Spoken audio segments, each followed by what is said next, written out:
केतु 10 नवंबर 2024 को अपना नक्षत्र परिवर्तन करने जा रहे हैं।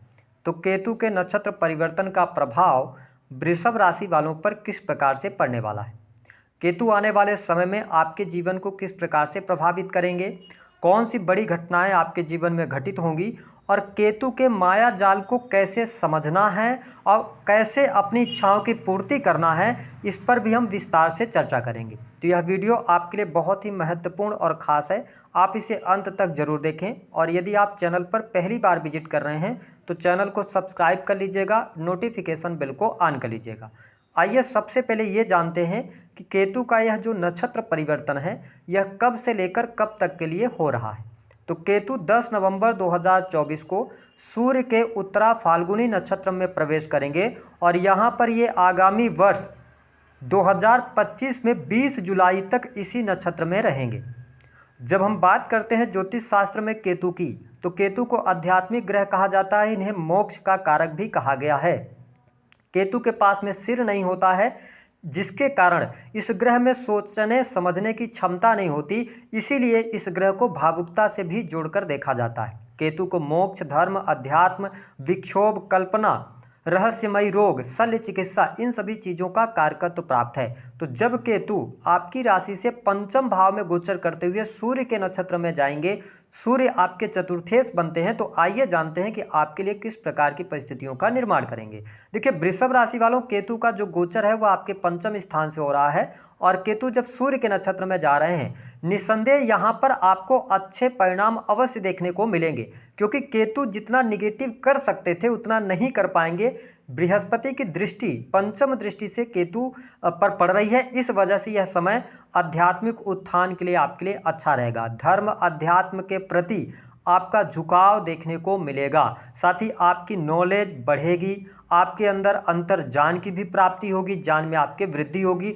थोड़ा आप बहुत ज़्यादा जो भी डिसीजंस लेने वाले हैं इस टाइम फ्रेम के दौरान बहुत सहजता के साथ में लेंगे, बहुत समझदारी पूर्वक लेंगे और आपको स्पष्ट कर देंगे कि केतु जब पंचम भाव से गोचर कर रहे हैं और सूर्य के नक्षत्र में जा रहे हैं, तो वृषभ लग्न और वृषभ राशि है आपकी, तो आप पहले तो इमोशनली भी किसी डिसीजन को लेते समय सोचेंगे, उसके बाद आपका अंतर्मन जो है ना, तो आप प्रैक्टिकली भी जाएंगे। तो ये जो समय रहेगा यह आपके लिए बहुत ही अच्छा जाने वाला है। आप लाइफ के जो बड़े डिसीजंस हैं इस दौरान लेंगे तो आपको ज़्यादा अच्छी सफलता प्राप्त होगी। हालांकि 10 नवंबर से लेकर 31 दिसंबर 2024 तक आप बड़े डिसीजंस को टालिएगा, क्योंकि इस वर्ष के बाद यानी 2025 में ज़्यादा बेटर स्थितियां आपके लिए बनती हुई नजर आ रही हैं। इसके अतिरिक्त यदि देखा जाए तो यह समय संतान के लिए अच्छा रहेगा। अगर आप संतान प्राप्ति का सपना देख रहे हैं, संतान सुख प्राप्त करना चाहते हैं, तो यह समय अच्छा है, संतान का सुख प्राप्त होगा, संतान प्राप्ति के भी योग बनेंगे। जो लोग नव दंपति हैं, अगर आप फैमिली प्लानिंग करने की तरफ बढ़ना चाहते हैं तो यह समय आपके लिए अच्छा रहेगा। आपके बच्चों के साथ में, आपके संतान के साथ में आपका लगाव भी अच्छा रहने वाला है। अब देखें, केतु जब पंचम भाव से गोचर कर रहा है तो कुछ चीज़ों को लेकर ये डिटैच करता है। केतु का एक नेचर होता है कि जिस भाव में बैठेगा उस भाव से रिलेटेड चीज़ों को लेकर आपको दूरी बनाते हुए नजर आएंगे, लेकिन यहाँ पर केतु का जो डिटैचमेंट है वह आपको बहुत ज़्यादा देखने को नहीं मिलेगा। रीजन है देवगुरु बृहस्पति की दृष्टि। तो यह अच्छा समय है। हाँ, आपकी संतान अगर उम्र में बड़ी है, उनका शादी विवाह हुआ है, आप संयुक्त परिवार में रह रहे हैं, तो हो सकता है कि आप संतान से जो एक्सपेक्टेशन कर रहे हैं वृषभ राशि वालों, हो सकता है कि आपको ऐसा लगे कि संतान आपकी बातें नहीं मान रही है या आपके हिसाब से नहीं चल रही है। तो मैं आपके लिए सजेशन यही दूंगा कि बहुत ज़्यादा आपको सोचना नहीं है, क्योंकि जैसे ही आप ज़्यादा सोचना शुरू करेंगे तो केतु को प्यास भी कहा जाता है। तो जिस भाव में केतु है उस भाव से रिलेटेड चीज़ों को थोड़ा इग्नोर अथवा लेट गो करना शुरू कीजिए तो बेहतर आपके लिए रहेगा। बहुत ज़्यादा संतान से एक्सपेक्टेशन नहीं रखिएगा, चीज़ें बाकी आपके लिए अच्छी रहेंगी। वही प्रेम संबंध के मामलों के लिहाज से समय अच्छा है, प्रेमी प्रेमिकाओं के बीच में अच्छे संबंध रहने वाले हैं। थोड़ा ईगो की अधिकता हो सकती है, ईगो की वजह से रिलेशन में थोड़ा बहुत क्लैश आएगा, लेकिन यह समय प्रेम संबंधों के लिए अच्छा है, नए प्रेम संबंध स्थापित हो सकते हैं। साथ ही अगर आप लॉन्ग टर्म से रिलेशनशिप के अंदर हैं, आप प्रेम विवाह की तरफ आगे बढ़ना चाहते हैं, तो यह समय आपके लिए उपयुक्त है। विशेष तौर पर यदि देखा जाए तो मई 2025 तक आपके लिए प्रेम विवाह के योग, जिन लोगों के विवाह से संबंधित बात नहीं बन पा रही थी उनके लिए विवाह के भी योग बनेंगे। तो यह स्थिति आपके लिए बढ़िया है। कुछ लोगों के नए प्रेम संबंध भी स्थापित हो सकते हैं। अब अगर हम बात करें वृषभ लग्न और वृषभ राशि वालों के लिए, तो यह समय जो रहेगा यह आपकी एजुकेशन के लिए भी अच्छा रहेगा। जो स्टूडेंट हैं, विद्यार्थी हैं, उनकी एजुकेशन अच्छी रहेगी। विशेष तौर पर अगर आप रिसर्च के फील्ड की कोई भी एजुकेशन कर रहे हैं तो आपके लिए ज़्यादा बेहतर परिणाम यहाँ पर प्राप्त होगा। अकल्ट, एस्ट्रोलॉजी, ज्योतिष, तंत्र मंत्र की तरफ भी आप अग्रसर जरूर होंगे।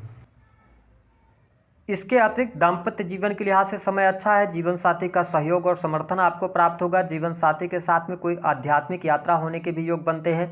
धर्म कर्म के प्रति आप में रुचि जागृत होगी। जो लोग विदेश से जुड़े हुए हैं तो विदेशी भूमि से आपको लाभ होगा। साथ ही आकस्मिक धन लाभ के भी योग बनते हैं। यदि आपके जीवन में किसी भी प्रकार की कोई समस्या नौकरी को लेकर चल रही थी तो इस समय नौकरी की समस्या का समाधान भी मिलेगा आपको, और साथ ही देख पाएंगे कि आपकी कोई बड़ी इच्छा भी पूर्ण हो सकती है। विशेष तौर पर जो लोग बिजनेस व्यापार कर रहे हैं उनके लिए भी समय अनुकूल रहेगा। बिजनेस व्यापार से आपको लाभ प्राप्त होगा। अगर आप किसी नए कार्य व्यवसाय की शुरुआत करना चाहते हैं तो आपके लिए फरवरी 2025 से अच्छा टाइम फ्रेम शुरू होगा। वहां पर जाकर आप बिजनेस की शुरुआत के बारे में सोच सकते हैं। अगर आप पहले से पार्टनरशिप वगैरह में काम कर रहे हैं तो यह समय आपके लिए अच्छा रहेगा।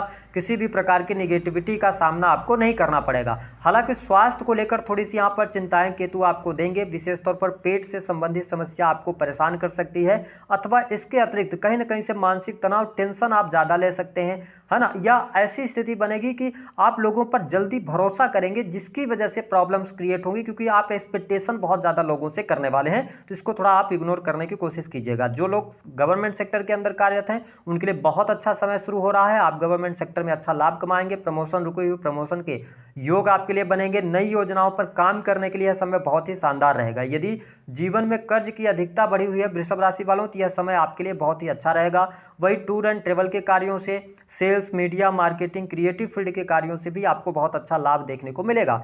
केतु की जो पंचम दृष्टि है वह नवम भाव पर है, यह भी अच्छी स्थिति है। भाग्य का सहयोग मिलेगा, ठीक है। विदेश जाने का योग बनेगा। विदेश से धन लाभ के योग बनते हुए नजर आ रहे हैं। वही सातवीं दृष्टि राहु पर पड़ रही है, तो राहु 11th हाउस में है, तो आप में ये डिजायर्स पैदा करेंगे। आप की जो प्लानिंग है, आप पैसे कुछ से पैसा कैसे बनाया जाए या एक से अधिक इनकम आप सोर्सेज की तरफ भी आप अग्रसर होंगे, और उसमें आपको सफलता भी प्राप्त होने वाली है। जो पिछले 2-2.5 वर्षों में आपने मेहनत करा है उस मेहनत का जो आउटपुट है वो आपके सामने निकल कर आने वाला है। साथ ही अगर देखा जाए तो यह समय थोड़ा सा कुछ घरेलू मामलों के लिए अच्छा नहीं रहेगा। मन में एक चिंता अथवा भय रह सकती है। माँ के स्वास्थ्य को लेकर दिक्कत हो सकती है। अगर आप संयुक्त परिवार में रह रहे हैं तो पारिवारिक माहौल थोड़ा सा यहाँ पर दिक्कत देने वाला आपके लिए हो सकता है, तो इसका आपको ध्यान रखने की आवश्यकता है। अगर आप स्थान परिवर्तन की तरफ बढ़ना चाहते हैं तो अभी आप 29 मार्च 2025 तक स्थान परिवर्तन ना करें तो ज़्यादा बेहतर स्थितियां आपके लिए रहेंगी। धन आपके पास आता रहेगा, परिस्थितियां आपके लिए बेहतर रहने वाली हैं। अगर आपका कोई कॉम्पिटिटिव एग्जाम वगैरह है तो फरवरी का जो महीना होगा वह गोल्डन पीरियड आपके लिए साबित हो सकता है। स्थितियाँ आपके लिए बहुत ही बेहतर रहने वाली हैं।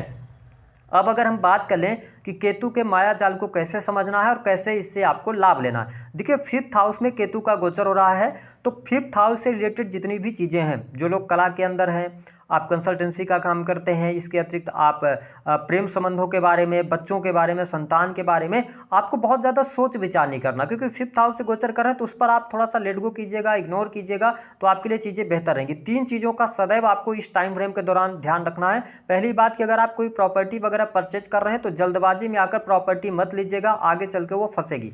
दूसरा कि कोर्ट कचहरी के मामलों से अपने आप को बचाइएगा, क्योंकि आपके खर्चे में वृद्धि रहेगी। कोर्ट कचहरी के मामलों में ज़्यादा खर्च में वृद्धि होगी और आपकी हेल्थ पर भी खर्च हो सकता है, इसका आपको ध्यान रखने की आवश्यकता रहेगी। और तीसरी बात, अगर आपको पहले से कोई गुप्त रोग रहा है, विशेष तौर पर पेट से रिलेटेड, लीवर से रिलेटेड, तो आपको इग्नोर नहीं करना, क्योंकि इस टाइम पे केतु एक ऐसा प्लैनेट है, जब ये रोग देता है ना, जिस भी भाव में बैठे, अगर उस भाव से रिलेटेड रोग देगा तो आप अगर जाके अपना चेकअप भी कराएंगे ना तो जो रिपोर्ट आती है वो नॉर्मल आती है, पता ही नहीं चलता है, रहस्यमय रोग ये दे देते हैं। इस वजह से थोड़ा अपने खान पान को नियंत्रित रखिएगा।